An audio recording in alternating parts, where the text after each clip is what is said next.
là je suis en présence de Mister Meya. Mister Meya, comme vous le savez, qui a une chaîne qui parle de la culture geek en général.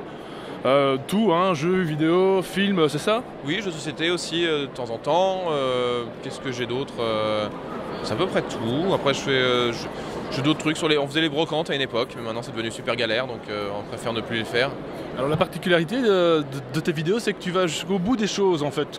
Tu prends un thème et tu le décortiques jusqu'au bout, quoi. Oui, alors du coup c'est hyper chronophage parce que là j'en suis Retour vers le futur. J'ai sorti là sur le 3e film, donc j'en suis déjà à la 4e partie. Et il y aura peut-être une 5e partie plus tard, on verra. Mais voilà, en fait du coup, le problème c'est que j'aime bien parler. J'aime bien justement décortiquer parce que moi ce qui m'intéresse c'est ce qu'il y a autour du film ou quoi que ce soit. Donc du coup j'aime bien décortiquer tout ça et donc ça prend beaucoup de temps de minutes. Et là ouais on doit être à 30-35, donc ça doit faire 1h30 pour l'instant sur Retour vers le futur à mon avis en gros ouais. Alors finalement, justement, tu me parles de timing dans les vidéos, c'est très important. On le sait pour l'instant, alors on va devoir crier parce qu'à mon avis il y a un concert ou un truc, je sais pas, qui va se préparer, c'est pas grave.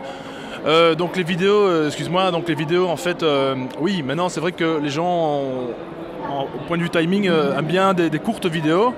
Est-ce que tu as des retours justement sur la longueur? Est-ce que ça en offusque plus d'un parce que ça dure 1 heure ou pas Bah, moi non, c'est le contraire en fait. C'est quand je fais justement des vidéos plus courtes que ça râle un peu dans les commentaires parce qu'en disant c'est dommage, j'aurais voulu que tu parles plus de trucs comme ça. En fait, non, c'est dès que c'est long en fait, justement, j'ai des commentaires positifs en disant. En fait, j'avais eu un commentaire très drôle, c'était sur Retour vers le futur 2 qui faisait 35 minutes et moi je me suis dit 35 minutes, ça va peut-être pas. Mais bon, c'était Retour vers le futur 2, j'avais beaucoup de choses à dire. Et justement, le premier commentaire c'est qui a eu une érection comme moi quand tu as vu la durée de la vidéo. Donc tu vois, du coup je me dis bon, moi je peux me lâcher.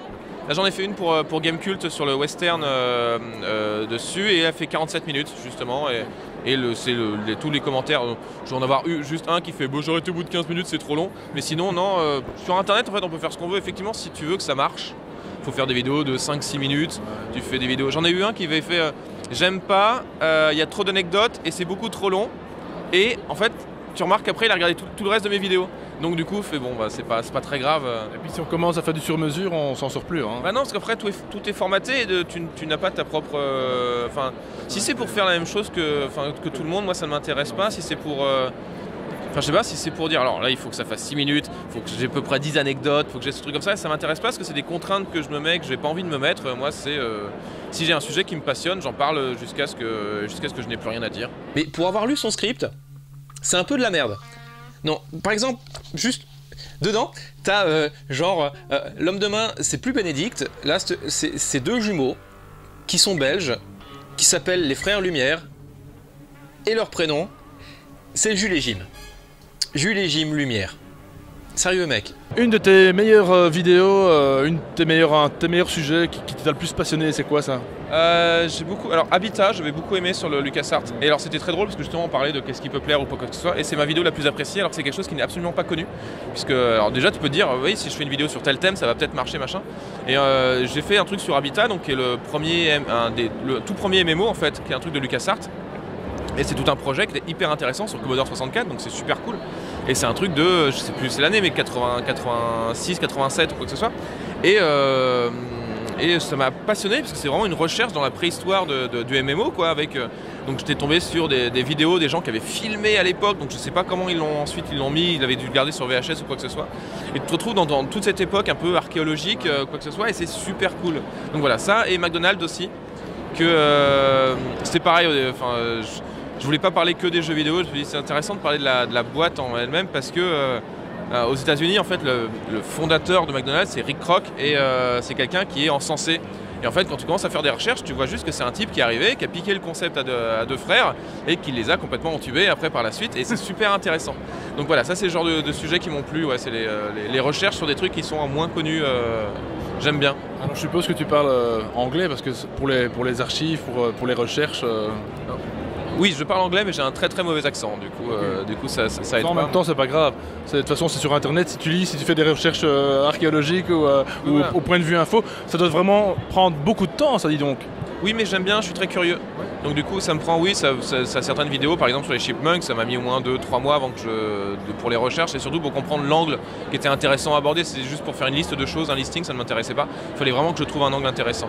Et voilà, pour Habitat, oui, ça m'a pris pareil 3-4 mois parce qu'il fallait que je regarde les vidéos, il fallait que je refasse des choses comme ça. Et ça prend beaucoup de temps, mais j'aime bien. C'est vraiment le truc qui me passionne en fait. C'est plus les recherches que j'ai tout plein de vidéos que j'ai dans la tête et que j'ai pas pour l'instant le temps de faire, mais voilà, j'ai des tonnes de recherches sur certains sujets parce que ça me passionne et je me dis peut-être qu'un jour j'en parlerai. On aurait parfois besoin de journées de 48 heures pour pouvoir faire tout ce qu'on voudrait. Oui, là c'est parce que là j'aimerais bien faire. Là, je pense que je vais faire des plus petites vidéos justement prochainement parce que en fait l'inconvénient c'est que quand je suis sur une grosse vidéo, ça fait, oui, justement je reste focalisé 3 mois sur le même sujet et au bout d'un moment il faut sortir un peu de la chose. C'est pour ça que Tortue Ninja j'avais arrêté à un moment parce qu'en fait il faut sortir la tête de l'eau pour pouvoir déjà réavoir un souffle neuf et puis se réintéresser sur la chose.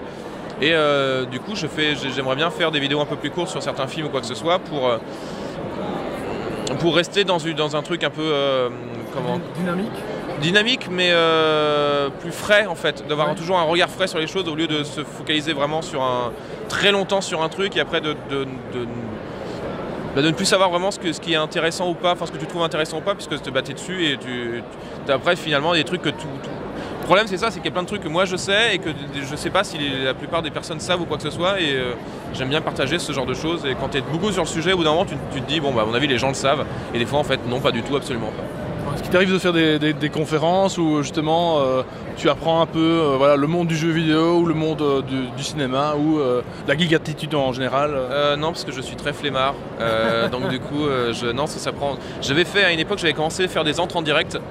Et ce que j'avais pas compris, c'est que de faire une entre en direct, c'est faire une entre. Enfin, je dis une, mais on peut dire un, comme vous voulez. Mais voilà, et donc du coup, ça a beaucoup de boulot pour quelque chose qui est juste éphémère, puisque la retranscription en vidéo, ça donne pas grand chose, et du coup, il faut refaire ou quoi que ce soit. Et donc ça, j'ai un peu arrêté parce que ouais, en fait, c'est hyper chronophage et c'est particulier, quoi. Okay. Donc ouais, non, j'en fais rarement. Alors, quels sont tes projets futurs ou proches? Là j'ai des vidéos donc, sur des films, j'aimerais bien faire un truc sur Fievel of Far West parce que c'est un film qui est intéressant à revoir avec un regard d'adulte parce qu'en fait il est pas bien donc ça, puis il y avait toute une histoire qui est intéressante sur la production, quelque chose comme ça. Voilà, donc ça va être ce genre de vidéo. Puis j'ai des projets de vidéos, mais il faudra qu'un jour je finisse par les concrétiser et on verra. À un moment, j'avais un truc, je voulais faire des anecdotes je voulais faire un truc, c'était 35 anecdotes sur les présidents français. Parce que j'aimais bien en fait l'anecdote je sais plus comment il s'appelle, il y en a un en fait qui est tombé de son train et en fait qui a été après destitué parce qu'ils ont dit qu'il était fou. En fait, je pense que il était juste maladroit. Mais voilà, c'est des trucs qui m'intéressaient. Mais au moment où j'ai voulu faire ça, c'est au moment où il y a eu le grand boom des vidéos, des anecdotes sur ou quoi que ce soit. Et en fait, comme j'ai vu que tout le monde le faisait, ça m'intéressait plus. Et du coup, je me suis dit, bon, bah tant pis. Donc voilà, donc il faut que je le fasse. J'ai des projets, mais il faudrait que je les fasse avant que ça me saoule. Parce que je passe très vite à autre chose. Ouais, c'est pas facile de se démarquer actuellement sur YouTube depuis quelques années. C'est vrai qu'on voit tout et parfois n'importe quoi d'ailleurs. Ouais, mais il faut une bonne communication et ça, je suis absolument pas doué là-dessus. En fait, il faut être son propre communicant, faut pas arrêter de faire les forums, les choses comme ça. Et moi, c'est du temps que je n'ai pas et que c'est surtout des trucs qui ne m'intéressent pas. Être communicant, moi, je préfère faire les vidéos et après on voit. Mais essayer de suivre les contacts ou quoi que ce soit, ça m'intéresse pas et je n'aime pas faire. Okay. Voilà. Et donc à quand des critiques ou de films sur des films qui sont absolument pas japonais, pas américains non plus, des trucs plus européens ou des trucs ou des films italiens un peu spéciaux, un peu tu vois horreur, un peu érotique. Alors, je suis pas du tout film de genre en fait. C'est pour ça que du coup je préfère le laisser faire à des gens qui sont. Le Fossoyeur est extrêmement film de genre et il le fait très bien. Et du coup je me dis que moi j'aurais pas une approche. Déjà c'est pas un truc qui me passionne vraiment et donc j'aurais pas une approche intéressante en fait. Et du coup je me dis bah ça sert à rien que je le fasse. Par contre j'aime bien les films français nuls. Donc voilà, beaucoup, oui il y en a beaucoup. Du coup, des films belges aussi, je peux te dire. Oui, alors je les connais pas tous. Il y a beaucoup de films belges, mais il y en a. Mais moi, le problème c'est que tous les films belges que j'ai vus, c'était que des trucs bien. J'avais vu comment il s'appelait le film de. Il y en avait un avec Poulvord et j'avais vu Cowboy. Ouais, qui était extrêmement bien. Et que, oui, ça va. Oui. Ça passe. Mais tu as Camping Cosmos par exemple. Non, ça ne me dit rien, mais. C'est vraiment. Je te le conseille. D'accord, Camping Cosmos, c'est quoi ça Ferrari. Et dans sa plus grande splendeur au niveau poitrine. Oui, bah oui, c'est Lolo Ferrari. Lolo, elle est morte. Oui. Respect Lolo. Voilà, respect pour elle. Petit ange parti trop tôt. Puis surtout si j'ai accepté que tous ces gugus viennent faire leur cirque ici, moi c'est pour toi, hein, pour te divertir. Pour que tu puisses en faire rencontrer d'autres gens. Et qu'est-ce que j'ai moi en échange? Tu disais quelque chose, chérie? Exactement, et Camping Cosmos, oui, parce que bon, le micro, en fait, voilà, c'est déporté le micro. Et donc voilà, je te conseille de voir ce film-là. Ça parle de quoi? Le coup, c'est dans un camping de caravane. Et c'est quoi l'histoire? Oh, l'histoire, c'est vraiment tout ce qui peut se passer dans un camping, sauf que c'est pas le film avec Franck Dubosc. Ça a quand même mieux marché. T'as vraiment rien compris aux acteurs, ni au théâtre d'ailleurs. Mais Camping Cosmos, c'est... Je regarderai. Ouais, écoute, tu me diras des nouvelles. Et peut-être, pourquoi pas, une petite critique sur les films belges ou peut-être français, comme tu dis. Oui, ça peut toujours se faire. Film français, j'aime bien en fait faire les films de merde français parce qu'il y a tout un vivier et c'est hyper intéressant à regarder pourquoi ça ne marche pas en fait. Ouais. C'est ça en fait qui est intéressant de faire les films de merde. C'est pas juste pour se moquer, c'est pour voir pourquoi c'est raté et d'étudier en fait justement les défauts du truc et de voir qu'est-ce qu'il faut pas faire quoi. Oui, il y a des films justement en japonais. Il y a beaucoup de films nuls japonais aussi, mais qui ont été créés dans ce sens, sans aucune rien de calculé, ils ont tourné et puis c'est bon quoi, c'est un peu comme Ed Wood en Amérique. Mais Enfin, tu vois ce que je veux dire? Oui, exactement. Un peu le côté on lance le truc et en fait ça marche quand même parce que c'est tellement nul que c'est attirant quoi. Donc voilà. Tout ça. Ok, faudrait que je regarde tout ça. Écoute, je vais te laisser parce qu'il y a des fans qui t'attendent là derrière et Mister Mea, merci beaucoup. Là, je t'en prie. Passe une bonne fin de week-end, une bonne fin de dimanche, là aujourd'hui pour le coup, à Bruxelles, puis rentre bien et à tout bientôt. J'espère que tu reviendras en Belgique bientôt. Oui, moi j'adore la Belgique, donc je suis prêt à revenir. On ira se boire une petite bière. Ciao. Ciao, ciao. Salut.